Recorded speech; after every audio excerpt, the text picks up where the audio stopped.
Class 12 आपको 3 प्रश्नोत्तर सरोज स्मृति के मैंने समझा दिए थे अपने पिछले वीडियो में। अब आगे अगले वीडियो में मैं बाकी के प्रश्नोत्तर आपको समझाने जा रही हूँ। ठीक है, तो इम्पॉर्टेंट क्वेश्चन में ये 3rd नंबर का है, इसे इम्प डाल दिया है मैंने, आई एम। ये इम्पॉर्टेंट है, ये पूछा जाएगा तो 2 अंकों के लिए ही पूछा जाएगा। ठीक है, इसमें लॉन्ग क्वेश्चन नहीं है, जितने भी हैं ये शॉर्ट क्वेश्चन वाले हैं। लॉन्ग क्वेश्चन का भी मैं आपको टिक कराती रहूँगी, जब भी चैप्टर पढ़ाऊँगी, प्रश्नोत्तर पढ़ाऊँगी, आपको टिक करा दूँगी। सरोज का विवाह अन्य विवाहों से किस प्रकार भिन्न था? तो सरोज का विवाह और कोई भी विवाह जो लड़कियों का होता है उससे थोड़ा अलग था। कैसे अलग था, अब आपको वो बताना है।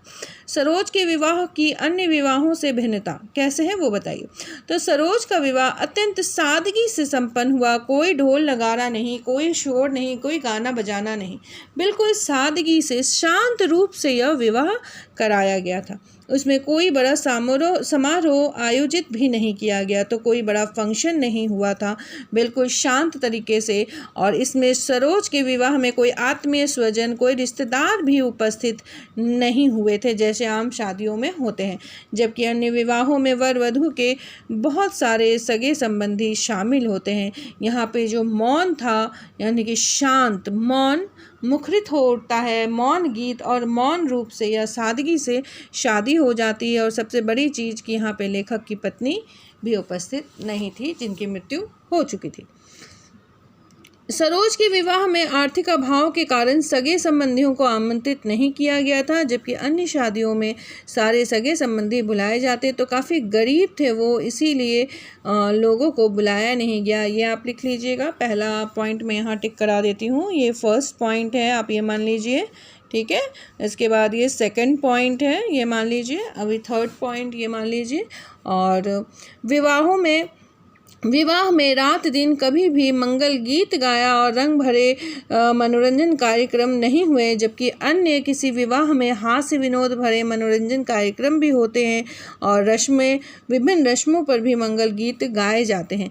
सरोज की मां स्वर्ग सिधार गई थी, अतः विदाई के समय मां के द्वारा दी जाने वाली शिक्षाएं भी उनके पिता निराला जी ने ही दी थी। ठीक है, तो ये काफ़ी लंबा पॉइंट है, अगर आप इसको चाहे लिखना तो लिख सकते हैं, अन्यथा इसे छोड़ भी सकते हैं। विवाह में पुष्पसेज को सजाने का कार्य महिलाएं करती हैं, परंतु मातृ विहीन होने के कारण सरोज की पुष्पसेज पिता द्वारा ही सजाई गई। तो यहाँ 4 पॉइंट मैंने वैसे तो आपको टिक करा दिए हैं, और किन अर्थों में अलग है ये आप समझ ही गए होंगे।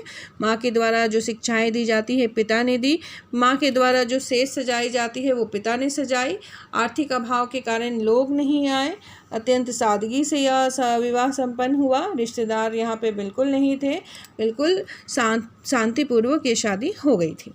वह लता वहीं की जहाँ कली तू खिली पंक्ति के द्वारा किस प्रसंग को उद्घाटित किया गया है? तो कवि कहता है कि वह लता भी वहीं की थी जहाँ पर तू कली बनकर खिली है, मतलब तुम उसी कुल की बेटी हो जिस कुल में तुम्हारी माँ ने जन्म लिया है।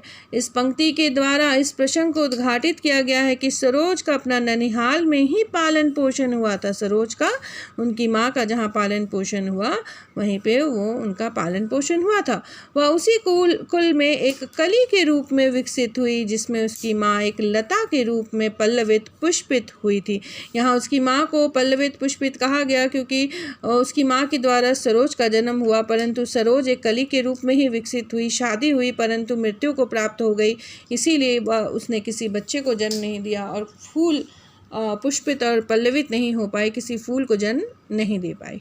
ठीक है, मुझ भाग्यहीन की तू संभल, निराला की यह पंक्तियाँ बेटी बचाओ बेटी पढ़ाओ जैसा कार्यक्रम की मांग करते हैं। इसे इम्पॉर्टेंट लिख लीजिएगा। आई 3rd को इम्पॉर्टेंट कराया था मैंने, एक 4th को मैंने इम्पॉर्टेंट कराया, और 4th में मैंने सिर्फ 4 पॉइंट कराया, और 5th को इम्पॉर्टेंट कराया। इन तीनों में इस काव्य में ये 3 प्रश्न उत्तर ही इम्पॉर्टेंट है।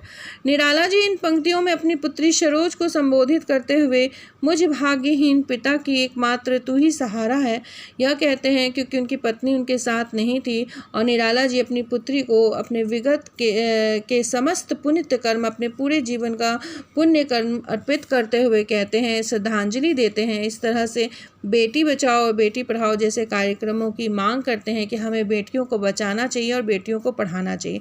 यहाँ उन्होंने अपनी पुत्री को श्रद्धांजलि दी, यहाँ उन्होंने अपनी पुत्री को अपने पुण्य कर्म को अर्पित किया और साथ ही साथ यह भी कहा कि वो एक सहारा थी, एकमात्र सहारा थी, क्योंकि लेखक की पत्नी की मृत्यु हो गई तो लेखक का ध्यान रखने के लिए एकमात्र सहारा उनकी बेटी ही थी, जो चली जाती है उनको छोड़कर।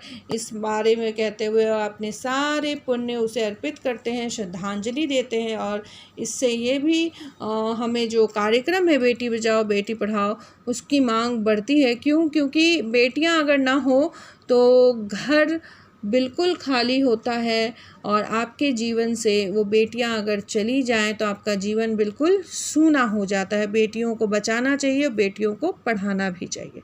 तो सरोज स्मृति के सारे प्रश्न उत्तर मैंने आपको करा दिए। ये 7वां इम्पॉर्टेंट नहीं है, आपसे अर्थ स्पष्ट करने के लिए नहीं कहा जाएगा, आप इसे सिर्फ पढ़ सकते हैं, अन्यथा ये इम्पॉर्टेंट नहीं है, इसलिए मैं इसे आपको नहीं कराऊंगी। ठीक है क्लास 12, धन्यवाद।